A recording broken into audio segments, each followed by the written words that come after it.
18-asr Yevropa. Qashshoqlik, zo'ravonlik, mantiqsiz qonli janglar va ochlik.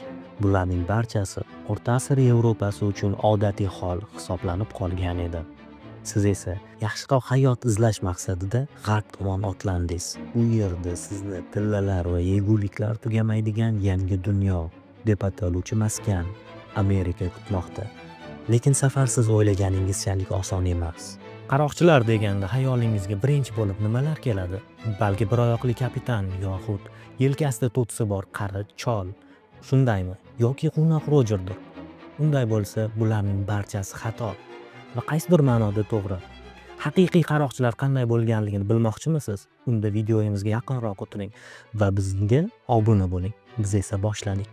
Qarangki, bular ham qaroqchi va mana bular ham qaroqchi. Lekin biz nega qaroqchilar deganimizda aynan bu qaroqchilarni tushunamiz. Buning barchasi tarixdagi kichik, juda kichik davrga oid hisoblanadi va bu tarixga qaroqchilarning oltin davri deya muhrlangan. 15-asrlar oxiri Yevropani charchatgan 100 yillik urushlar o'z nihoyasiga yetgan. Deyarli Yevropani 1/3 qirib yuborgan qora o'lim virusi bergan og'riqli zarbalardan endigina o'ziga kelayotgan Yevropa uchun yer va resurslar nihoyatda zarur edi. Va shunday og'ir bir vaziyatda hech kimga noma'lum bir shaxs Hindistonga el o'tuvchi okean yo'lini kashf qilganini barchaga baland ovozda jar soldi. Uning ismi Christopher Columb edi. Va oradan biroz vaqt o'tgandan keyin bu yo'lning oxiri Osiyo emas, balki odamlarga shu paytgacha noma'lum yangi qit'a ekanligi tasdiqlandi. Va bu yangi dunyo Amerika deb nomlana boshlandi. Afsuski, Christopher Columb so'nggi nafasigacha Amerikani emas, balki Osiyoga eltuvchi okean yo'lini kashf qilganiga ishonib o'tib ketgan. Amerikaning Osiyo emas, balki yangi qit'aligi Columb o'limidan roppa-rosa 1 yildan so'ng ommaga ma'lum bo'ldi. Ha, qanday qayg'uli hikoya. Lekin bilasizmi, har yomonning orqasida bir yaxshilik bor. Columbning bu kashfiyoti tarixda buyuk geografik kashfiyotlar deb ataluvchi hodisalarni boshlab berdi. Shu davrlarning qudratli Yevropa davlatlari sanalgan Angliya, Fransiya, Ispaniya, Gollandiya va Portugaliya Amerikadagi bepoyon yerlar, shakar, tabaka, kakao va tekin ishchi kuchi, ya'ni qullar uchun kurashishga kirishdi. Va qaysidir ma'noda pullar Yevropaga oqib kela boshladi. Bularning aniq miqdorini chiqarish shunchaki imkonsiz. Birgina Ispaniya 1500 va 1800-yillar o'rtasida taxminan 181 tonna oltinni Amerikadan olib kelgan. Hisoblashimiz uchun bu O'zbekistondagi tillaning yarmi degani. Agar bu davr uchun oltin birinchi darajadagi qimmatli buyum emasligini hisobga olsak, qolgan narsalardan kelgan foydani tasavvur qilish imkonsiz. Va har qachon bo'lganidek, qayerda boylik bo'lsa, shu yerda o'g'irlik bo'ladi.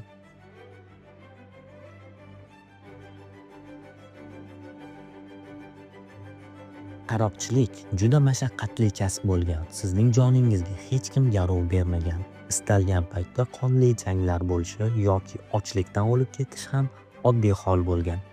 Lekin shunday bo'lsa ham qaroqchilar ko'p ham omi savodsiz odamlarni tashkil qilmagan. Lekin nega ular qaroqchilikni tanlashgan? Sababi esa juda oddiy, ozodlik va ko'ngilxushlik. Ko'pgina dengizchilar va quyi qatlam uchun quruqlikdagi hayot dengizdagi hayotdan yomon bo'lsa yomon, lekin yaxshiroq emas edi. Korrupsiyaga uchragan hukumat, tinimsiz mehnat, keng tarqalgan kasalliklar va tinimsiz urushlar. To'g'ri, qaroqchilar ham tinimsiz urushishgan, lekin quruqlikda ular qirollik xonadoni uchun kurashgan bo'lsa, kemada faqat o'zlari uchun jang qilishgan. Va buni ko'p ham qonli jang deb atash noto'g'ri bo'lar edi. Qaroqchilar shuhrat ortidan chopishmagan. Ularni qiziqtirgan yagona narsa bu o'ljalar bo'lgan. Ziravorlar, tilla, kumush, qimmatbaho kiyim, marjonlar, yegulik, qullar, qisqasi nimani sotish mumkin bo'lsa, shuni olishgan. Va bularni qo'lga kiritish uchun hech qanday cheklovlar bo'lmagan. Istalgan yo'l bilan maqsadlariga yetishgan. Haqiqiy qaroqchilar siz kinolarda ko'rib o'rgangan jentelmenlardan farq qilgan. Ular vaqti kelganda shafqatsiz bo'lgan. Umuman olganda bunday hollar O'rta asr Yevropasi uchun odatiy hol hisoblanardi. G'alabadan keyin qo'lga kiritilgan mollarni sotishgan va foydasini ko'p hollarda teng taqsimlashgan. Yana bir aytarli fakt do'stlar, qaroqchilar orasida o'ziga xos demokratiya hukmronlik qilgan. Noto'g'ri eshitmadingiz. Qaroqchilar saylov orqali o'zlariga yoqqan odamni kapitan qilishgan, aksincha yoqmagan odamni quvg'in qilishgan. Albatta, qaroqchilarning hayoti ertakdagidek kechmagan. Aksincha, ularning hayoti siz o'ylagandan ancha mashaqqatli bo'lgan. Okean katta, suvsizlik, ovqat yetishmovchiligi va ularni qiynagan asosiy narsa, ya'ni gigiyena sababli kelib chiqqan kasalliklar. Kasalliklar qaroqchilar va umuman shu davrdagi hamma uchun katta yuk hisoblangan.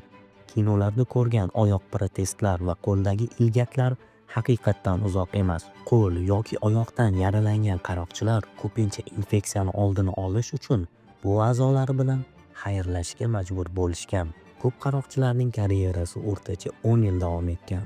Umuman olib qaraganda o'rta asrlarda o'rtacha yashash yili 30-40 yoshlarni tashkil qilgan. Shunday ekan, bu 10 yilni ular xohlagancha yashashga qaratishgan. Shu vaqtgacha qaroqchilar haqida ko'plab hikoyalar bizgacha yetib kelgan va ularning ko'pi og'zaki shakl ko'rinishda bo'lganligi sababli ko'pi ishonarsiz va bulardan biri ko'milgan boyliklar. Qaroqchilarning cheksiz boyliklari haqidagi ertaklarni yoki filmlarni ko'rgan bo'lsangiz kerak. Bularning barchasi haqiqatda ancha yiroq hisoblanadi. Har holda aniq tarixiy faktlar keltirilmagan. Hukumat arxivlarida ham va hatto qaroqchilarning kundaliklarida ham bunday ma'lumotlar yo'q. O'zingiz ham bir o'ylab ko'ring. Yuqorida aytib o'tganimizdek, qaroqchilar uzoq muddat yashashmagan. Farzandlar u yoqda tursin, o'ylaydigan kelajakning o'zi bo'lmagan. Siz ham istalgan daqiqada hayotingiz bilan xayrlashishingizni bilsangiz, kelajak haqida o'ylarmidingiz? Keyingi afsonalardan biri bu qaroqchilar kodeksi hisoblanadi. Kodeks haqida siz Karib dengiz qaroqchilar filmidan tanish bo'lsangiz kerak. Qarangki, ko'p insonlar bu haqiqat ekanligiga ishonishar ekan. Lekin bu ham aniq faktlarga asoslanmagan ma'lumotdir. Shunday bo'lsa ham, har bir qaroqchi kemasida kodeks shakliga ega yozma kelishuvlar bo'lgan. Ya'ni kemada saqlash kerak bo'lgan qonun tartiblar. Misol uchun, kemada ichimlik ichmaslik. Bu asosan qo'qqisdan qilinadigan hujumlarning oldini olish uchun qo'llanilgan. Yana bir qiziq qoidalardan biri bu kemaga ayollar chiqishiga yo'l qo'ymaslik bo'lgan. Buning sababi ayollar omadsizlik keltirishiga ishonish bo'lgan. Shunday bo'lsa ham, ayollarni bu qo'rqita olmagan. Ba'zi ayollar o'zlarini erkak sifatida ko'rsatib, qaroqchilar jamoasiga qo'shilib olganlar. Hammaga mashhur bu qaroqchilar bayrog'i Quvnoq Rojer deb nomlanadi. Qarangki, qaroqchilar foydalanadigan yagona bayroq bu bo'lmagan. Ular turli xil bayroqlardan foydalangan. Yashil, ko'k, oq va yana biri qizil bayroq. Agar qaroqchilar siz tomon qizil bayroq ko'targan holda yaqinlashsa, bilingki, sizni katta qiyinchiliklar kutmoqda. Chunki bu hech qanday odam garovga olinmasligini va yagona yo'l o'lim ekanligini anglatuvchi bayroq bo'lgan. Bundan tashqari ba'zi qaroqchilar turli mamlakatlar bayroqlarini osib yurishgan. Bu orqali ular boshqa kemalarga qiyinchiliksiz yaqinlashib olishgan va qo'qqisdan hujumni boshlashgan. Qoidalar ularni buzish uchun chiqariladi. Ishonchim komilki, siz bu haqida eshitgansiz. Qarangki, oldin ham shunday o'y-fikrlar mavjud bo'lgan. Yuqorida aytib o'tganimizdek, ayollar baxtsizlik timsoli hisoblangan va ularni kemaga chiqishi taqiqlangan. Lekin tarixan bizga ma'lumki, qaroqchilar hukmronligi davrida ham yetarlicha ayollarimiz bo'lgan. Xitoylik Jin xonim o'z eri o'limidan keyin erining o'rniga qaroqchilik kemasiga o'tirgan. Uning qo'l ostida salkam 40 ming qaroqchi jangchilar bo'lgan. Fransuz Janna de Valuyel 1343-yilda uning erini fransuz qiroli Filip VI qatl qiladi va qiroldan o'ch olish maqsadida u fransuzlarga qarshi urush ochadi. Faqat bu urush suvda kechadi. To'g'rirog'i, u hamma boyligini flot yaratishga sarflaydi va fransuz kemalarini o'marishni boshlaydi. Rachel Wall, Kristina Anna, Mary Critchet. Bunday misollar ko'p, lekin ularning hammasi ham faktlarga asoslanmagan. Shunchaki odamlar oldinlari ham narsalarni bo'rttirib ko'rsatishni yoqtirishgan.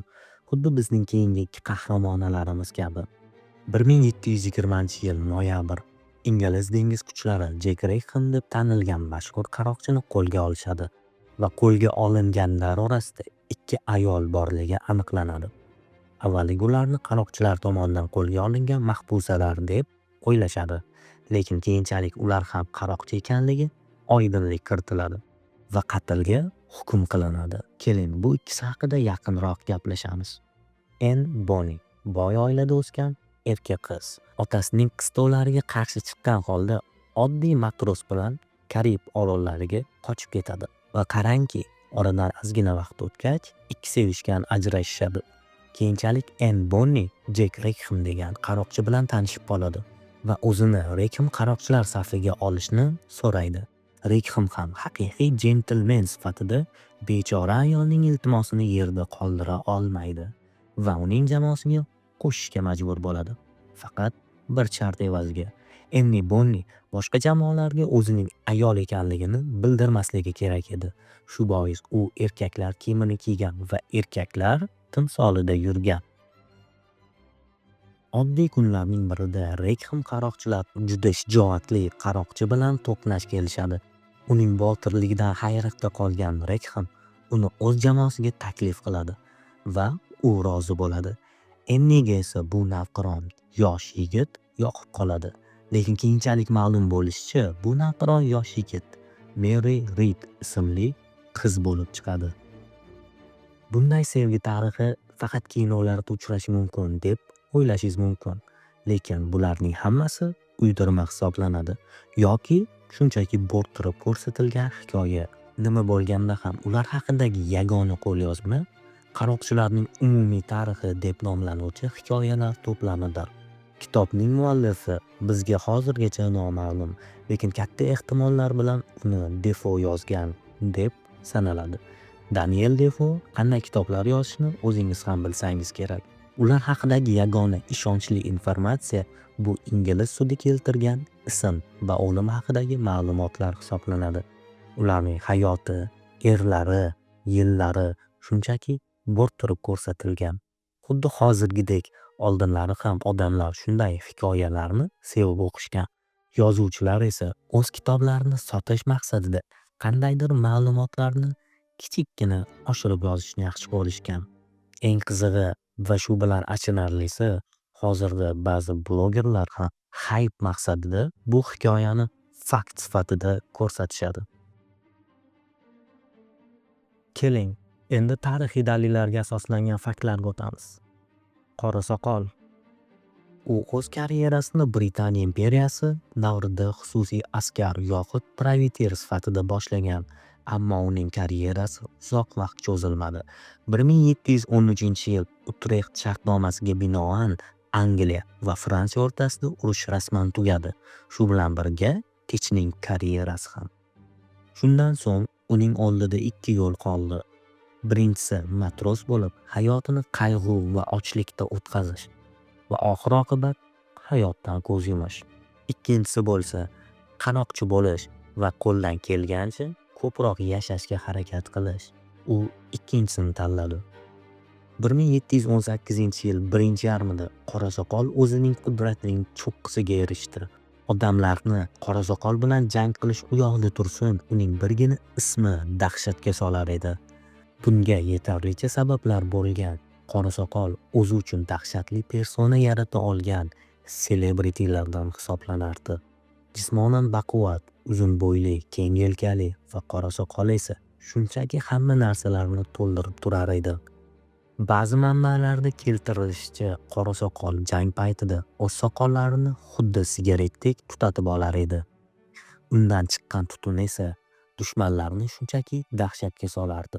Yana bir ma'lumotlarga tayanib etadigan bo'lsak, u qo'l shlyapasi ostiga sekin yonuvchi jismlarni tiqib olgan va jang oldidan ularni yoqib oluvchi odati bo'lgan.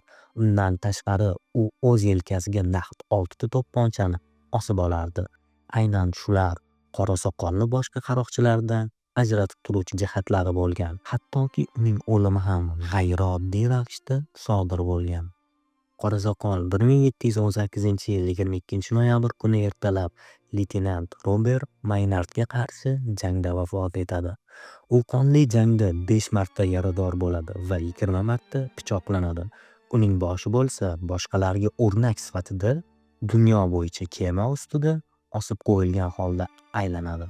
Uning boshi afsuski hozirgacha topilmagan. Umuman olganda qaroqchilar tarixga biz o'ylagandan ko'ra ko'proq hissa qo'shishgan. Bulardan biri Fransis Drake. Fransis Drake praviter bo'lgan, ya'ni u qaysidir ma'lum bir hukumatning qo'l ostida ishlagan.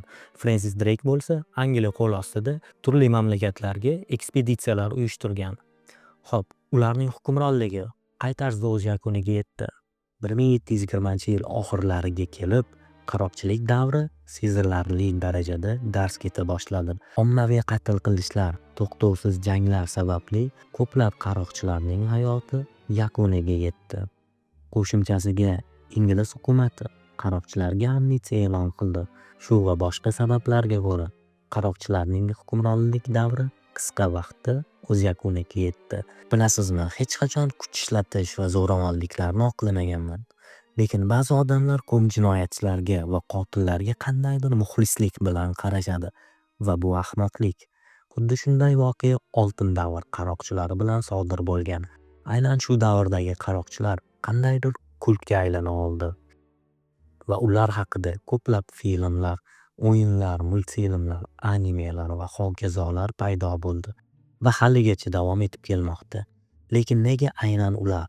Qaroqchilik eng eski kasblardan biri hisoblanadi. Bu haqida bilarmidingiz?